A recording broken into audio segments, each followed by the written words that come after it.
Hi, and welcome to this month's edition of the Afterburner video newsletter. I'm your host, Mike Ledbetter, Vice President of Sales and Marketing.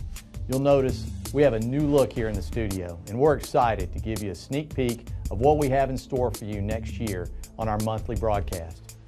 In 2009, we will not only bring you great information about flawless execution and how it can help your business grow, but we'll also bring you special interviews from business leaders out there in the field and how they're using flawless execution to create strategies and tactics that work in our challenging economy. Our new format will start in January, but let's get started today. Last month, we brought you a special segment from Afterburner's founder and CEO, James "Murph" Murphy. Murph discussed the importance of getting your best and brightest into a room and using open planning to create your plans around the new economic environment. Hopefully, you've had a chance to do that with your team. This month, we want to discuss contingency planning. In today's chaotic environment, contingency planning is critical to your success. We work with a lot of companies. Many of these companies plan in a vacuum. They plan as if everything's going to go perfectly. However, we know that no plan has ever gone perfectly. Some of the companies we work with come up with some contingencies or what ifs, and they go as far as talking about them or even discussing them. However, the successful companies, and when I say successful, I mean the companies that are being proactive in this chaotic environment and not reactive, are the companies that come up with realistic contingencies and develop concrete courses of action around each of those contingencies. By concrete course of action, I mean a detailed trigger. And this trigger can be that the price of fuel gets to a certain threshold, a supply chain number gets to a certain point, a key member leaves the company, or it could be related to timing. It could be that you're behind your timeline, your resources, or just a general change in the environment.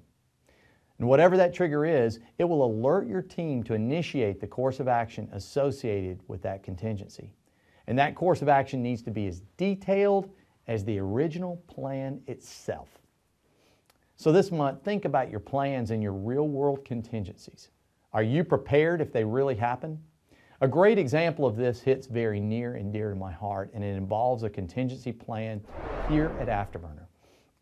We had a contingency trigger based on customers who were unable to have offsites due to budget constraints and a number of customers whose travel budgets were frozen.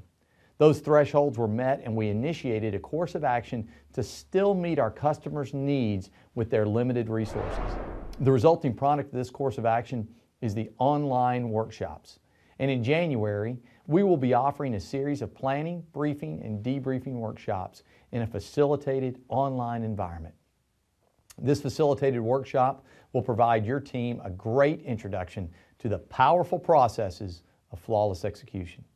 So underneath this video is a link, and after this video, please click on that link and you'll see some other results of our contingency courses of action. Then share with us some of the challenges you've had or are currently having in dealing with contingencies within your organization. In summary, this is a crazy environment we're dealing with.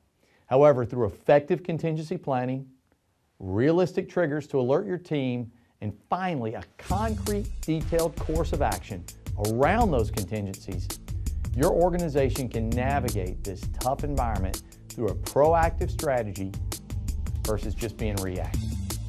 Don't forget to click on the link below and let us hear from you. Well, that's going to wrap it up this edition. I'm Mike Ledbetter, and from all of us here at Afterburner, we'd like to wish each of you a wonderful holiday season. We'll see you next month.